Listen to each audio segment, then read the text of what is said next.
बिस्मिल्लाहिर्रहमानिर्रहीम। अस्सलामुअलैकुम dear student. आज के सेशन के अंदर हम बात करेंगे कि एक वायरस इन्फेक्टेड सेल्स के अंदर किस तरह एपोप्टोसिस प्रोसेस ट्रिगर हो जाते हैं। फॉर एग्जांपल ये हमारे पास एक सेल है जो वायरस इन्फेक्टेड है। For example these are virus particle which enter into the cell and replicate their genetic material। अब सेल के अंदर मल्टीपल जेनेटिक मटेरियल जो वायरस की जेनेटिक मटेरियल है, मल्टीपल वायरस के सब स्ट्रक्चर बन जाते हैं सेल के अंदर। उसके बाद ये सेल क्या करती है कि इस वायरस के पार्टिकल को सेल मेम्ब्रेन एक मॉलिक्यूल के साथ मिलाती है और उस मॉलिक्यूल्स को जब ये फ्रीली सेल के अंदर वायरस के पार्टिकल, फॉर एग्जांपल ये वायरस के पार्टिकल जब इस सेल के अंदर आ जाते हैं तो सेल के अंदर क्रोमोसोम नंबर 6 के ऊपर क्रोमोसोम नंबर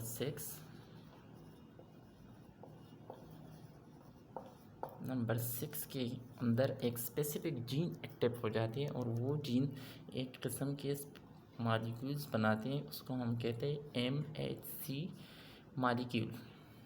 अब MHC मॉलिक्यूल फॉर एग्जांपल ये है, ये MHC मॉलिक्यूल इस वायरस के पार्टिकल के साथ अटैच हो जाते हैं। ये अनदर MHC मॉलिक्यूल और वो इस वायरस के पार्टिकल के साथ अटैच हो जाते हैं। ये अनदर MHC मॉलिक्यूल वो इस वायरस के पार्टिकल के साथ अटैच हो जाते हैं। उसके बाद क्या करते हैं कि MHC along with class 2 molecules ये कंपाउंड कहाँ पे आते हैं, टूवर्ड द प्लाज्मा मेम्ब्रेन, और सेल मेम्ब्रेन की जो सरफेस है इस तक ये मॉलिक्यूल पहुंच जाते हैं। तो हम इस प्रोसेस को कहते हैं कि cell now express the molecules. अब ये वेरिएबल में यहाँ पे बना देता हूँ। For example this is virus genetic material, ये वायरस के पार्टिकल और इसके साथ दिस इज़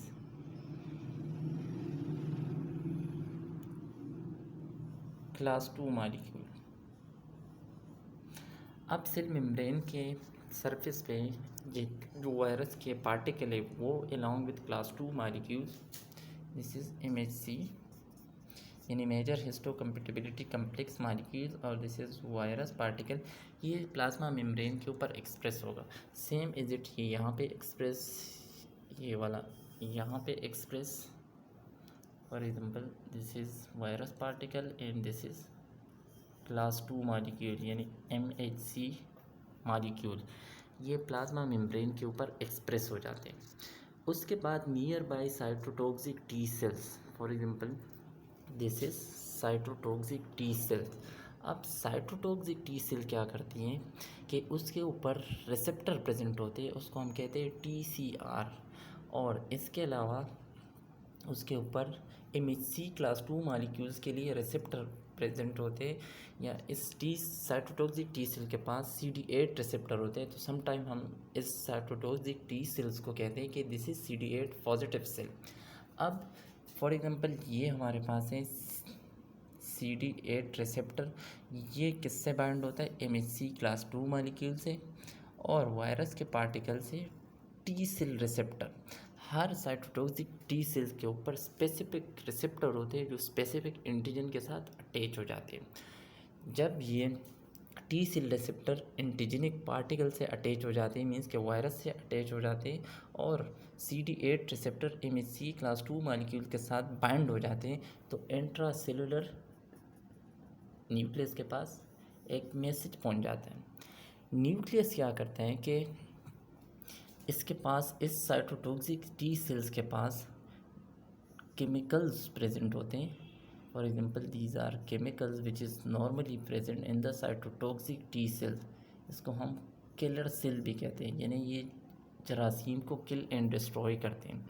ये क्या करती है कि इस वाले सेल जब ये टी सेल रिसेप्टर के साथ यानी TCR के साथ एंटीजन अटैच हो जाते हैं और CD8 रिसेप्टर के साथ MHC क्लास 2 मॉलिक्यूल्स अटैच हो जाते हैं, तो सबसे पहले साइटोटॉक्सिक टी सेल्स इसके नियर बाई आ जाते हैं।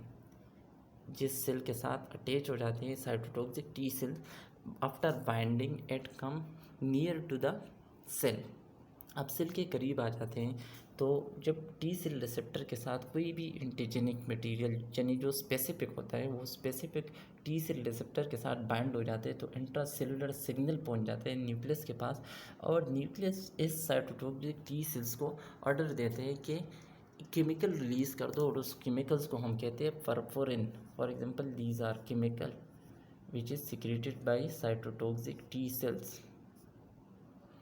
ये वो केमिकल है जो साइटोटॉक्सिक टी सेल्स ने सिक्रीट कर दिए। अब इस साइटोटॉक्सिक टी सेल का काम क्या होता है, प्लाज्मा मेम्ब्रेन के अंदर holes banana, means it causing perforation in the plasma membrane. इसलिए इस साइटोटॉक्सिक टी सेल्स के इस केमिकल्स का नाम है perforins which make hole in the plasma membrane of the cell. अब यहाँ पे ये होल बन गया प्लाज्मा मेम्ब्रेन के अंदर, यहाँ पे ये होल बन गया, यहाँ पे ये होल बन गया। इस तरह multiple perforated parts plasma membrane के अंदर बन जाते हैं। उसके बाद ये cytotoxic T sales in other chemicals यहाँ पे फ्यूज़ करते हैं इस प्लाज्मा मेम्ब्रेन के परफोरेटेड पार्ट्स के अंदर। For example this is another chemical which is secreted by the cytotoxic T cell and it is fused or pasted in the perforated part of the cells। अब इस chemicals का नाम है जो perforated parts के अंदर पेस्ट करते हैं साइटोटॉक्सिक टी सेल्स, इस केमिकल्स को हम कहते हैं ग्रेनजाइम।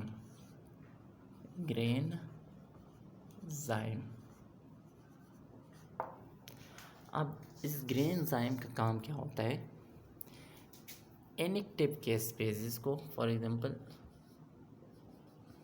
ये हमारे पास क्या है इनएक्टिव के स्पेस है, इनएक्टिव के स्पेस को कन्वर्ट करना एक्टिव के स्पेसिस के अंदर।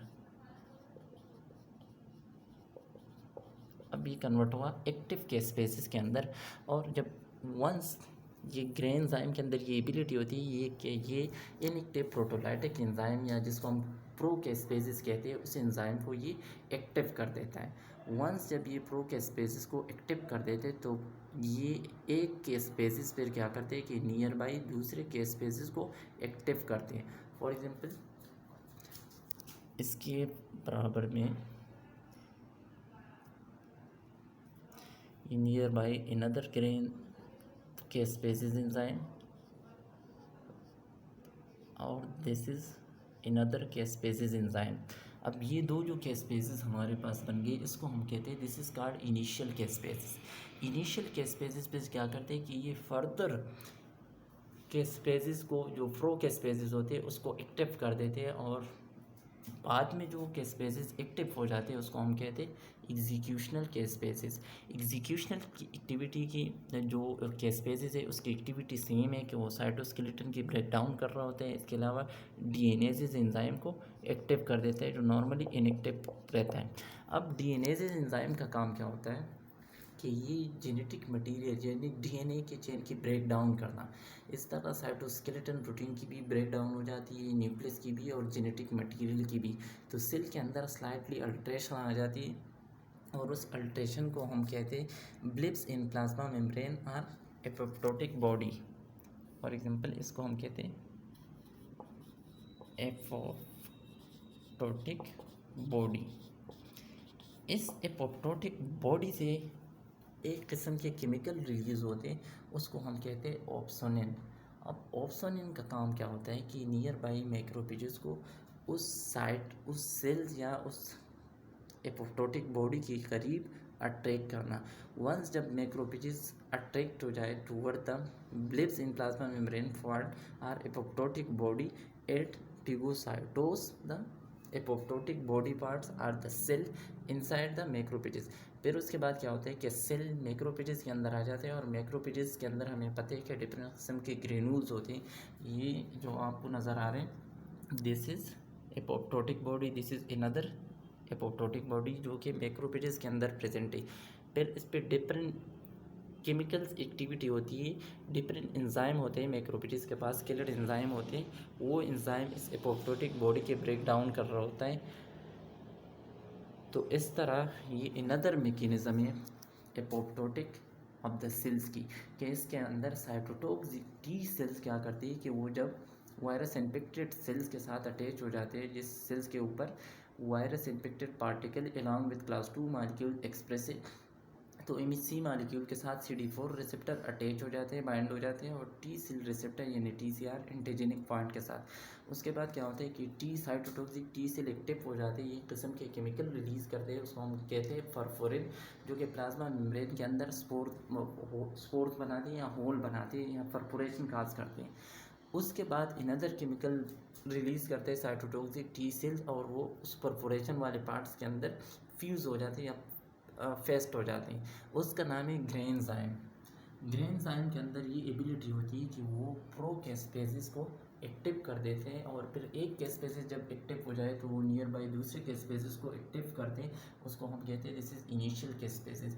इनिशियल कैस्पेसिस फिर क्या करते हैं कि वो अनदर कैस्पेसिस प्रो कैस्पेसिस को एक्टिव करते हैं, और उसको हम कहते हैं एग्जीक्यूशनल कैस्पेसिस। एग्जीक्यूशनल कैस्पेसिस की एक्टिविटी हमें पता है कि break down of cytoskeleton protein, microtubules, microfilament वगैरह, और डीएनएजेज एंजाइम को एक्टिव करना। वंस जब डीएनएजेज एंजाइम एक्टिव हो जाती है तो सेल के अंदर जितने जेनेटिक मटेरियल डीएनए के चेन होते हैं उसकी ब्रेक डाउन हो जाती है, और सेल के अंदर सेल के प्लाज्मा मेम्ब्रेन के अंदर स्लाइटली अल्ट्रेशन आ जाती है, और उसको हम कहते हैं एपोप्टोटिक बॉडी और ब्लिप्स इन प्लाज्मा मेम्ब्रेन।